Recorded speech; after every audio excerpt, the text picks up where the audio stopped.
Students, you are with Ashu Arora, teacher of APS. Yes students, आज के इस वीडियो में हम लोग करने वाले हैं where are most of the people employed.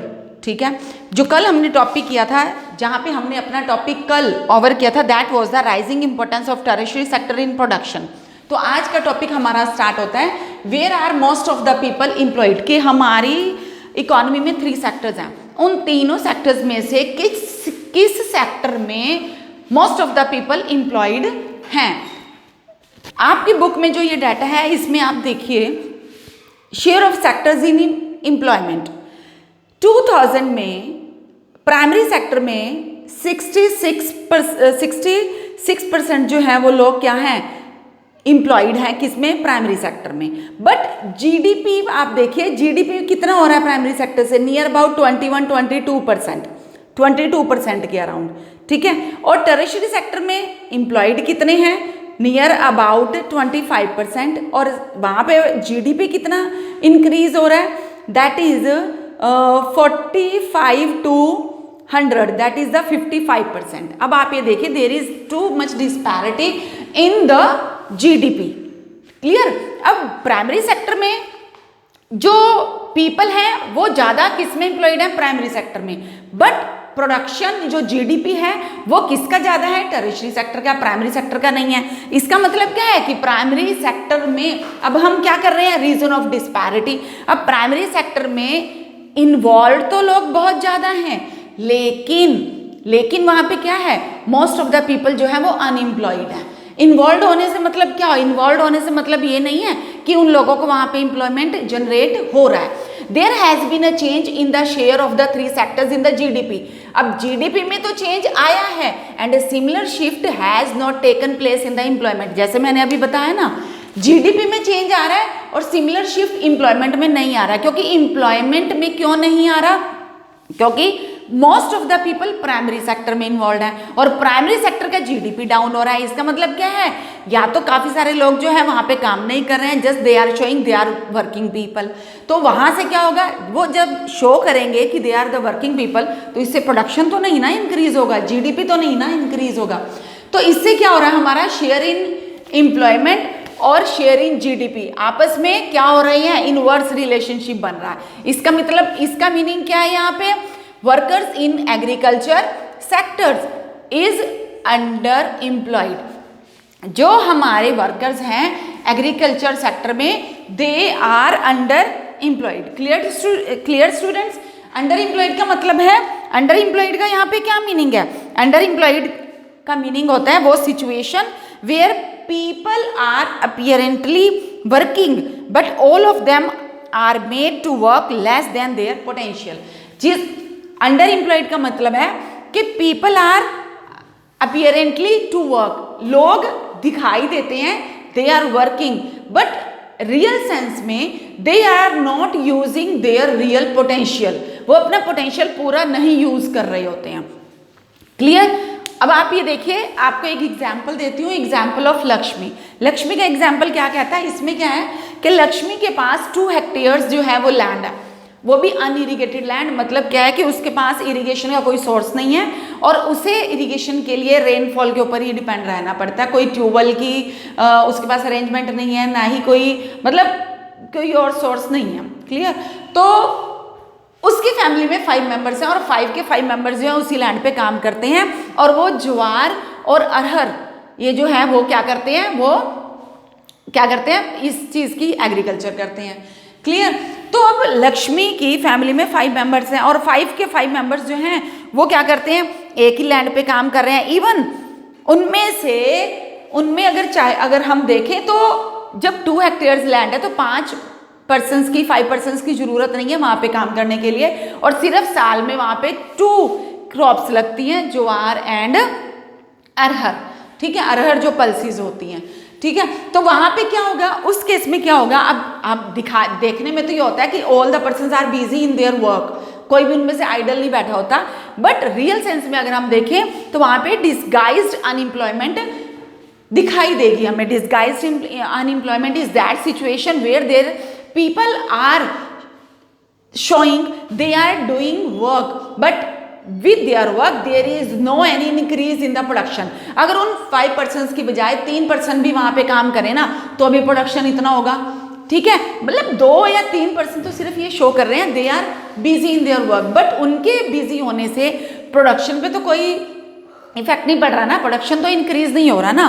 तो this is known as the disguised unemployment. Disguised unemployment क्या होगी, एक बार दोबारा से सुनिए, आप लोगों ने 9th क्लास में भी किया है। Disguised unemployment is that situation where people are showing they are busy in their work, they are doing the work, but with their work there is no increase in the production, there is no increase in the employment। clear?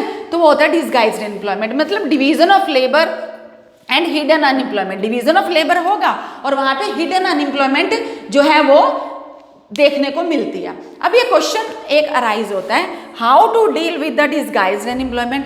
अब disguised unemployment को हम इसको handle कैसे करें। इसके बाद आपकी book में एग्जाम्पल है किसका, एग्जाम्पल ऑफ सुखाराम। अब सुखाराम जो है ना एक बड़ा लैंडलॉर्ड है, उसे अपनी लैंड पे काम करने के लिए क्या चाहिए, पर्सन्स चाहिए। तो इस केस में उसने लक्ष्मी के फैमिली के 2 मेंबर्स को अपनी लैंड पे काम करने के लिए लगाया। क्लियर?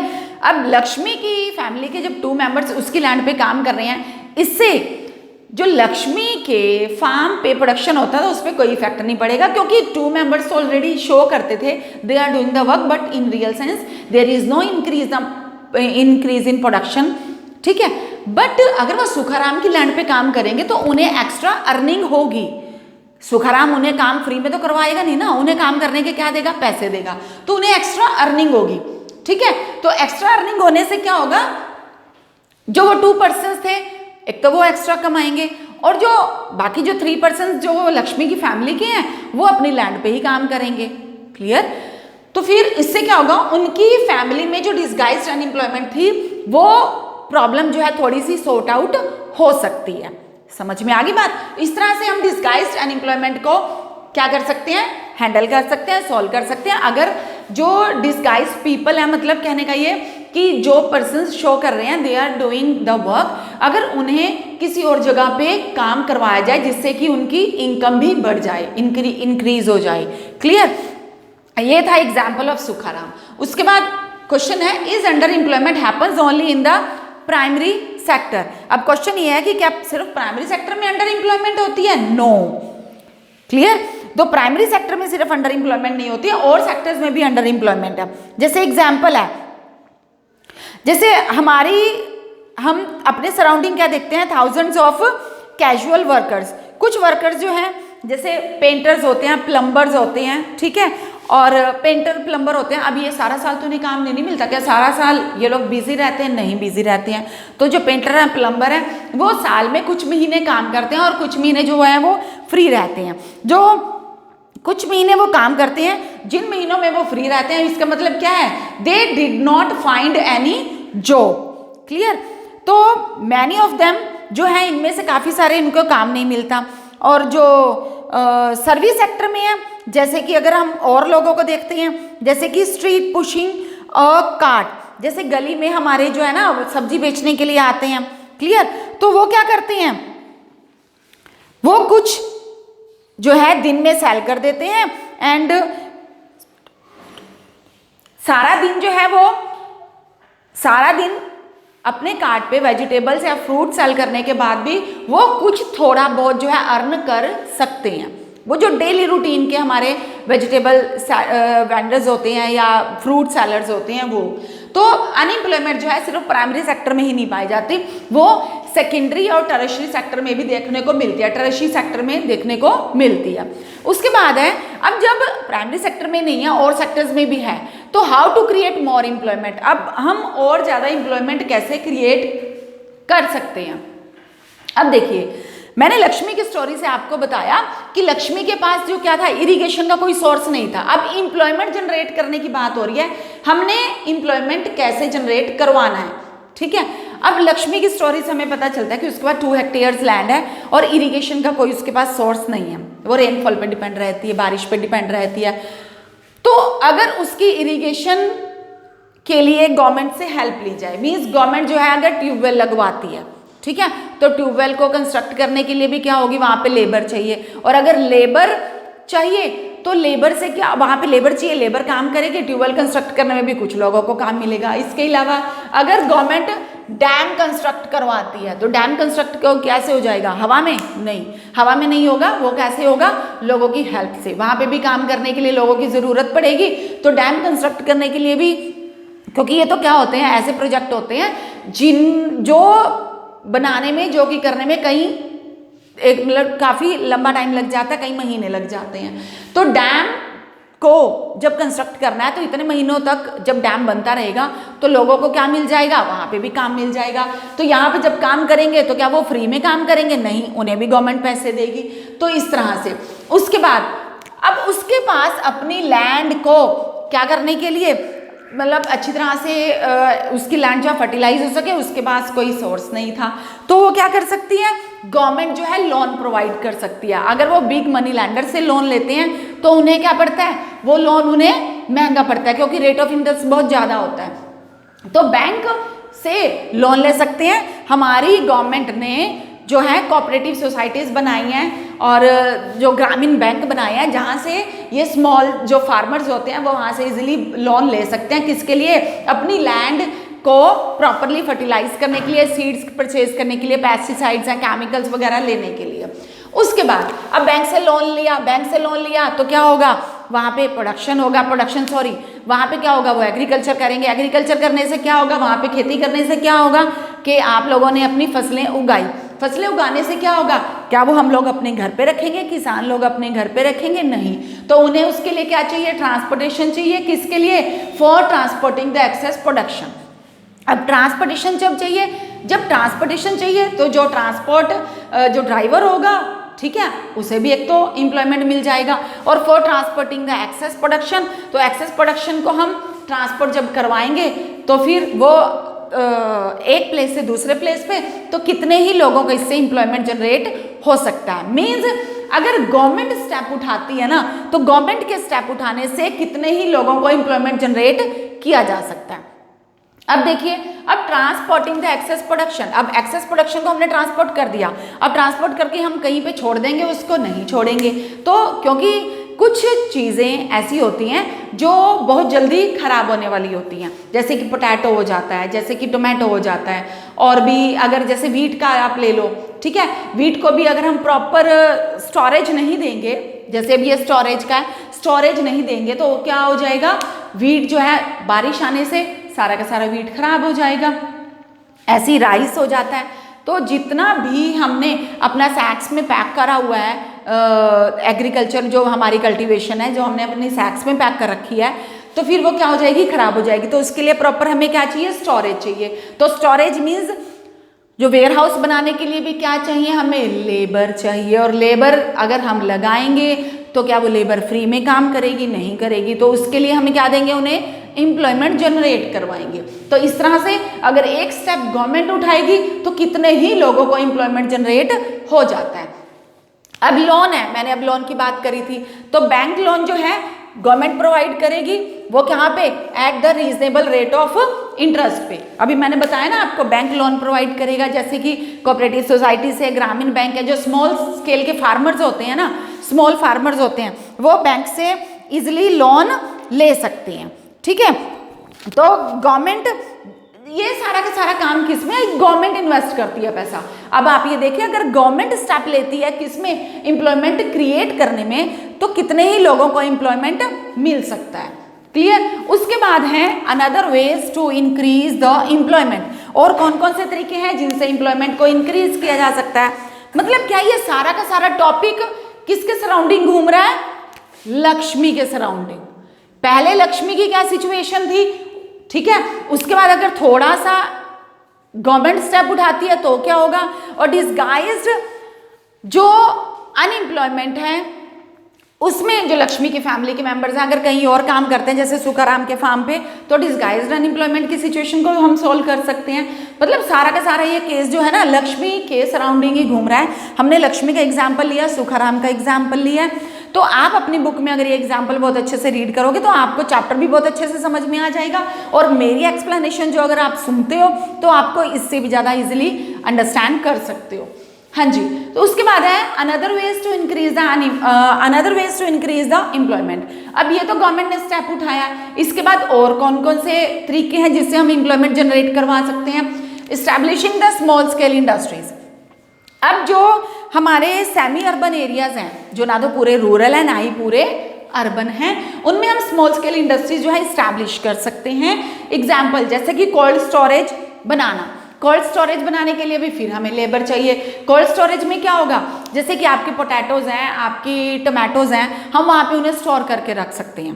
क्लियर? तो कोल्ड स्टोर बना के हम लंबे समय तक वहाँ पे अपनी वेजिटेबल्स को क्या कर सकते हैं, स्टोर करके रख सकते हैं। और कोल्ड स्टोरेज बनाने के लिए हमें क्या चाहिए, लेबर चाहिए, तो वहाँ पे भी हम उन्हें एम्प्लॉयमेंट दे सकते हैं। नेक्स्ट है agriculture products processing unit. Agriculture product processing unit खोल के, एग्रीकल्चर प्रोडक्ट्स प्रोसेसिंग यूनिट क्या होगा, अब आप ये देखिए। अब मैंने बताया ना, कोल्ड स्टोरेज में हमने अपने पोटैटोज रखे, हमने अपने टोमेटोज रखे, अब वहाँ पे रखने से हम आगे और भी प्रोसेस में ला सकते हैं। एक तो यहाँ पे हमने सेव करके रख लिया कि खराब नहीं होंगे, ठीक है, लेकिन समटाइम्स क्या होता है कि वहाँ पे अगर स्टोरेज फुल हो जाती है तो जो बचे हुए टोमेटो और पोटैटो है हम उन्हें कैसे यूटिलाइज करेंगे। देखिए, हम एग्रीकल्चर प्रोडक्ट की प्रोसेसिंग यूनिट चलाएंगे। प्रोसेसिंग यूनिट चलाएंगे मतलब क्या है, जो टोमेटोज हैं, टोमेटोज बहुत जल्दी खराब होने वाले होते हैं, तो हम टोमेटोज की क्या बनाएंगे, केचप बना देंगे। क्लियर? और जो पोटैटोज हैं उनके हम चिप्स बनाएंगे। चिप्स आते हैं ना, लेज के चिप्स आते हैं, बिंगो के आते हैं, तो हम उनके चिप्स बनाएंगे। तो इससे क्या होगा, अब जो चिप्स बनाएंगे हम घर बैठ के बनाएंगे नहीं, तो उसके लिए हमें क्या चाहिए, लेबर चाहिए, तो हम एम्प्लॉयमेंट देंगे उन्हें। देन हनी कलेक्शन सेंटर, आप लोगों ने देखा होगा ना, कई बार अगर आप कहीं भी जाते हो तो फार्म्स में हमने एक बॉक्सेस देखे होते हैं। उन बॉक्सेस में क्या होता है, वो लोग हनी कलेक्ट करते हैं, किससे, हनी बी से। तो ये छोटी छोटी सी स्मॉल स्केल इंडस्ट्रीज अगर हम ओपन करते हैं सेमी अर्बन एरियाज में तो एम्प्लॉयमेंट जनरेट करवा सकते हैं। Next is the working on the areas where there is possibility to improve employment. ऐसे और कौन कौन से एरियाज हैं जहाँ पे अगर हमारी गवर्नमेंट थोड़ा सा स्टेप ले तो एम्प्लॉयमेंट और ज़्यादा इम्प्रूव हो सकता है। वो क्या है, education, health and tourism. Education में भी आप देखिए कि अभी भी हमारी कंट्री के कितने ही बच्चे ऐसे हैं जो कि क्या हैं, जिनको एजुकेशन नहीं मिल पा रही है। ठीक है, हमारी कंट्री में लगभग जो एजुकेशन लेने वाले बच्चे हैं वो 200 मिलियन स्टूडेंट हैं। क्लियर? इंडिया में जो है 200 मिलियन चिल्ड्रन है, ठीक है, 200 मिलियन चिल्ड्रन जो स्कूल गोइंग एज के हैं, लेकिन उनमें से जो एजुकेशन ले रहे हैं बच्चे वो जो है सिर्फ जो स्कूल अटेंड कर रहे हैं वो 2/3 है। तो बाकी 1/3 का क्या बना, उन्हें तो एजुकेशन नहीं मिल रही है ना।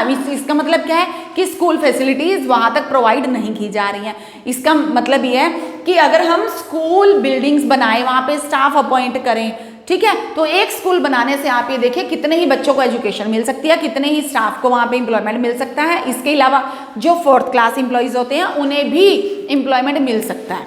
तो ये था, इस तरह से एजुकेशन में अगर गवर्नमेंट स्टेप उठाती है, इससे जो बच्चे अभी तक हमारे बच्चे जो हैं, जो एजुकेशन जिन्हें नहीं मिल पा रही है, अनएजुकेटेड है, और जिसकी वजह से उन्हें कहीं और काम करना पड़ता है, तो फिर उन्हें हम एजुकेशन देके फ्यूचर के लिए और ज़्यादा उनका अच्छा जो है एजुकेशन देके उनका फ्यूचर अच्छा बना सकते हैं। नेक्स्ट इज द हेल्थ के लिए फैसिलिटीज प्रोवाइड करके, और टूरिज्म। इसमें अगर गवर्नमेंट, मेन स्टेप क्या है, अगर गवर्नमेंट स्टेप लेती है, गवर्नमेंट स्टेप लेगी तो कोई भी चीज़ इम्पॉसिबल नहीं है। क्लियर? तो working on the areas where there is possibility to improve the employment, वो कौन कौन से एरियाज हैं, education, health and tourism. Tourism में भी आप देखिए कि हमारी कंट्री में हर साल कितने ही जो टूरिस्ट आते हैं। ठीक है, अगर टूरिज्म फैसिलिटी प्रॉपर प्रोवाइड की जाए तो कितने ही लोगों को एम्प्लॉयमेंट मिल सकता है। Next is the for her various other needs. ठीक है, अब ये देखिए आप, लक्ष्मी का एग्जाम्पल फिर से आ रहा है यहाँ पे, for her various other needs, ये लक्ष्मी की बात चल रही है। ठीक है, अब मैंने बताया ना कि उसकी लैंड पे उसे सीड्स वगैरह, फर्टिलाइजर्स उसके पास नहीं है, तो यहाँ पे अगर बैंक लोन प्रोवाइड करता है, तो बैंक अगर लोन प्रोवाइड करता है तो सीड्स और फर्टिलाइजर लेने से वो उसकी जो लैंड है उस पर प्रोडक्शन जो है वो इंक्रीज हो सकता है। ठीक है। तो प्रोडक्शन जब इंक्रीज होगा तो उसकी फैमिली की अर्निंग बढ़ जाएगी, अर्निंग बढ़ जाएगी तो जो और लोग हैं, 3 लोग हैं जो जस्ट ये शो कर रहे हैं कि छोटी सी लैंड पे वो 3 लोग बिजी हैं, तो उन्हें भी और ज़्यादा अर्निंग इनकम हो सकती है। Then recognizing the need to create employment, central government in India made a law implementing the right to work. अब एम्प्लॉयमेंट क्रिएट करने की नीड को रिकॉग्नाइज करते हुए हमारी सेंट्रल गवर्नमेंट ने एक लॉ बनाया, that is the right to work. Right to work का मीनिंग क्या है? ये तो राइट टू वर्क बनाने से किसी ये नहीं है कि जो अनएम्प्लॉयड पीपल हैं उन्हें एम्प्लॉयमेंट मिल जाएगा, नहीं, ये है कि हर पर्सन को काम करने का राइट है।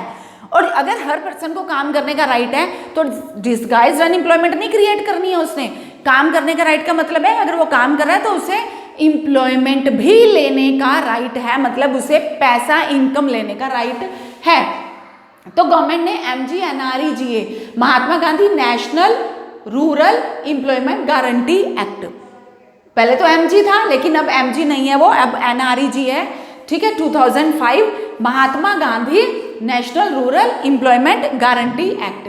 इस एक्ट में क्या हुआ, आप लोगों ने 9th में भी करा था। इस एक्ट में गवर्नमेंट ने कहा कि लोगों को, जो अनएम्प्लॉयड लोग हैं उन्हें 100 डेज के एम्प्लॉयमेंट के इक्वल जो है एम्प्लॉयमेंट, 100 डेज की एम्प्लॉयमेंट जो है गवर्नमेंट प्रोवाइड करवाएगी। अब आप ये देखिए, तो क्या इंसान जो है, कोई भी पर्सन है, क्या वो 100 दिन ही खाना खाता है या 100 दिन ही उसकी ज़रूरतें होती हैं, बाकी 165 डेज 265 डेज कहाँ गए? आप ये देखिए, जो 100 डेज का एम्प्लॉयमेंट तो गवर्नमेंट ने करवा दिया, ठीक है, और वो कहाँ पे? And are in the need of the work in the rural areas. 100 days का तो गवर्नमेंट ने करवा दिया, बाकी वो 100-150 दिन तो खुद भी काम कर ही रहा है। 100 दिन का तो गवर्नमेंट ने दे दिया, 100-150 दिन वो खुद भी काम करेगा, कुछ हॉलीडेज भी आती हैं, तो ठीक है। तो यहाँ से गवर्नमेंट हेल्प कर रही है। उसके बाद अगर गवर्नमेंट ये 100 डेज का एम्प्लॉयमेंट देने में फेल हो जाती है तो अनएम्प्लॉयमेंट अलाउंसेस देती है, ठीक है, उन लोगों को जो अनएम्प्लॉयड हैं। क्लियर? अनएम्प्लॉयमेंट अलाउंसेस प्रोवाइड करती है। एक तो 100 डेज का एम्प्लॉयमेंट देती है, अगर वो देने में फेल हो जाती है तो अनएम्प्लॉयमेंट अलाउंसेस देती है। Next, the work that would help in future to increase the production from land will be given preference under act. और तीसरा, गवर्नमेंट ने क्या करा, ऐसा काम करवाती है लोगों से जिससे कि हमारी कंट्री का प्रोडक्शन इंक्रीज हो। क्लियर? ऐसा नहीं है कि उन्हें फ्री बिठा दिया या ऑफिस वर्क ऐसा दे दिया कि वो सुबह से शाम तक फ्री बैठे, नहीं, उनसे ऐसा काम करवाती है जिससे कि लैंड का प्रोडक्शन इंक्रीज हो। जैसे कि लैंड का प्रोडक्शन इंक्रीज होने से क्या मतलब है, ठीक है, लैंड का प्रोडक्शन इंक्रीज होने से क्या मतलब है कि लैंड की फर्टिलिटी इंप्रूव हो जाए, जिससे कि आने वाले टाइम में लैंड से हम और ज़्यादा क्या कर सकें, एग्रीकल्चर यानी कि और ज़्यादा हम कल्टीवेशन कर सकें। तो काम ऐसा करवाना है जो कि फ्यूचर में भी उसका बेनिफिट हो। क्लियर? समझ में आ गई? काम गवर्नमेंट ऐसा करवाती है जिसका फ्यूचर में बेनिफिट हो। अगर इंक्रीज इन प्रोडक्शन होगा from the land, increase in production from the land, इनके लैंड की फर्टिलिटी को इम्प्रूव करना, लाइक दैट, जिससे फर्टिलिटी इम्प्रूव हो जाएगी तो हम और ज़्यादा प्रोडक्शन कर सकते हैं फ्यूचर के लिए भी। क्लियर? तो ये था how to create more employment. Clear students? तो आपका ये टॉपिक यहीं पे ओवर होता है, ठीक है, और नेक्स्ट टॉपिक हम नेक्स्ट वीडियो में डिस्कस करेंगे। Till then bye, stay home, stay safe.